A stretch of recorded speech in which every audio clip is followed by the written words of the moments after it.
সাহাবীরা আরজি পেশ করতেন রাসূলুল্লাহর দরবারে ফেদাকা আবি ওয়া উম্মি বলে, যে ইয়া রাসূলুল্লাহ, আমার আব্বা আম্মা আপনার কদমে কুরবান হোক, আপনি আমাকে কবুল করেন, মঞ্জুর করেন, এই বলে বলে পেশ করত।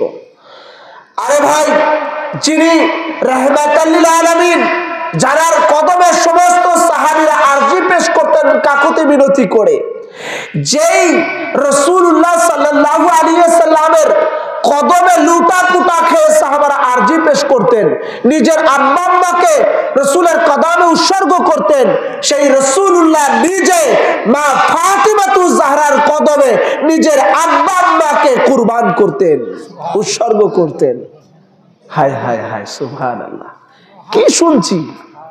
রাসূলুল্লাহ যেখানে সমস্ত সাহাবীরা আরজি পেশ করতেন যে আমার আব্বা আম্মা আপনার কদমে কুরবান হোক, সেই কায়নাতে মুস্তাফা রাসূলুল্লাহ হাবিবুল্লাহ খলিলুল্লাহ মুস্তাফা রাহমাতাল লিল আলামিন নিজে আপনার আমার মা ফাতিমাতুজ জাহরার জন্য আরজি পেশ করতেন, মা ফাতিমাতুজ জাহরার সাথে কথা বলতেন যে হে ফাতিমা, তোমার কদমে আমি রাসূলুল্লাহর আব্বা আম্মা কুরবান হোক। হাদিসে পাক শুনুন, এই হাদিসে পাক ইমাম হাকিম আল মুস্তাদরাকের তৃতীয় খণ্ড 170 পৃষ্ঠার মধ্যে এনেছেন, হাদিস নাম্বার 4740।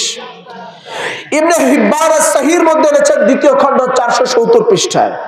ইমাম হাইসানি তিনি তার কিতাবের মধ্যে এনেছেন আন ইবনে উমর আন্না নবী সাল্লাল্লাহু আলাইহি ওয়াসাল্লাম কানা ইযা সাফারা কানা আখিরুন নাসি আহাদাম বিহি ফাতিমাতু ওয়া ইযা কদিমা মিন সাফারি কানা আফদালুন নাসি বিহি আহাদান ফাতিমাতু সালামুল্লাহি আলাইহা ফাকালা লাহা রাসূলুল্লাহ সাল্লাল্লাহু আলাইহি ওয়াসাল্লাম ফাদাকা আবি ওয়া উম্মি।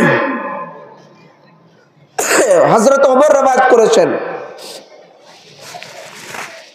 রাসূল পাক সাল্লাল্লাহু আলাইহি ওয়াসাল্লাম তিনি ইরশাদ ফরমিয়েছেন, যখন উনি সফরে যেতেন বাহিরে, সবার কাছ থেকে বিদায় নিতেন, ধরেন মদিনা শরীফের বাইরে যেতেন, সবার ঘর থেকে বিদায় নিতেন, ওনার সমস্ত আহলিয়াত পাকের ঘর থেকে বিদায় নেওয়ার পরে সর্বশেষে মা ফাতিমার ঘরে আসতেন, তার কাছ থেকে বিদায় নিতেন যে আমি সফরে যাচ্ছি 2 দিন বা 3 দিন বা 4 দিনের জন্য, তোমার কাছ থেকে আমি বিদায় নিয়ে যাচ্ছি। এরপরে সফর শেষ করে যখন ব্যাক করতেন, সর্বপ্রথম কোনো আহলিয়াতের ঘরে যেতেন না, সর্বপ্রথম মা ফাতিমার ঘরে আসতেন, উনার ঘরে সর্বপ্রথম ঢুকে খাতুনে জান্নাত ফাতিমাতুজ জাহরার সাথে দেখা করতেন, উনাকে জিয়ারত করতেন, উনার সাথে সাক্ষাৎ করে জিয়ারত করে দেখা করে তারপরে রাসূলুল্লাহ অন্য কারো ঘরে যেতেন। আর দেখা করার পরে কি বলতেন? قال لها رسول الله صلى الله عليه وسلم فذاك ابي وامي। রাসূলুল্লাহ প্রায়ই বলতেন, হে ফাতিমা, আমি রাসূলুল্লাহর আব্বা আম্মা তোমার কদমে উৎসর্গ হোক। ইয়ার এ ফাতিমা, আমার আব্বা আম্মা তুমি ফাতিমার কদমে কুরবান হোক। এই ফাদাকা আবি ওয়া উম্মি, ফাদাকা আবি ওয়া উম্মি, এই বলে বলে রাসূলুল্লাহ মা ফাতিমার কদমে নিজের আব্বা মাকে কুরবান করতেন। চিন্তা করা যায়, যিনি রাহমাতাল লিল আলামিন, যিনি ইমামুল আম্বিয়া সরকারে কায়নাত, তিনি নিজের আব্বা আম্মাকে ফাতিমার কদমে কুরবান করছেন, তাহলে মা ফাতিমা কে আছে চিন্তা করে দেখেন তো।